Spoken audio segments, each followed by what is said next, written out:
আসসালামু আলাইকুম। সবাই কেমন আছেন? আশা করি সবাই ভালো আছেন।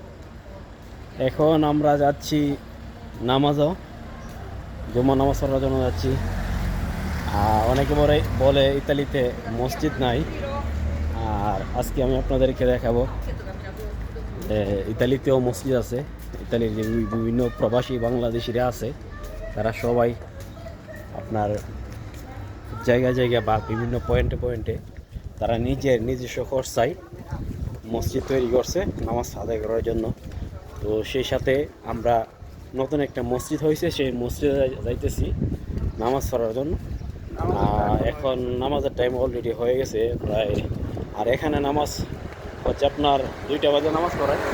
আমার এখানে বাজতেছে 1:40 আর 20 মিনিট আছে নামাজে। তো এই হলো আমাদের অবস্থা। আমরা এখন জুম্মা নামাজ পড়ার জন্য যাচ্ছি।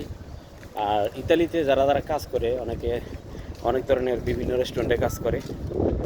সচরাচর কিন্তু ইতালিতে যারা কাজ করে তারা কিন্তু সঠিক সময়ে নামাজ আদায় করতে পারে না। যেরকম আজকে জুমার দিন একটা, এই জুমার দিনে অনেকে নামাজ পড়তে পারে না, ঠিক আছে।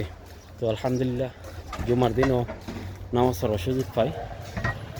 কাজ তো করি আপনার রাত্রেবেলা, এই জন্য জুমার নামাজটা পড়তে পারতেছি। আর এই যে এটা হচ্ছে আপনার নতুন একটা মসজিদ, নতুন মসজিদ তৈরি হয়েছে। আমি আপনাদেরকে দেখাই যাচ্ছি, এটার ভিতরে একটা মসজিদ আছে, নতুন মসজিদ। আমার সাথে আনোয়ার আছে, আনোয়ারকে নিয়ে যেমন নামাজ পড়ার জন্য যাচ্ছি।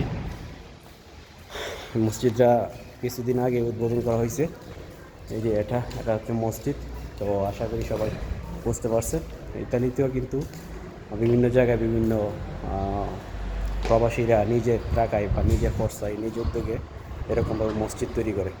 তো সবাই ভালো থাকবেন, সুস্থ থাকবেন। সবাইকে আসসালামু আলাইকুম, সবাইকে জুমা মুবারক।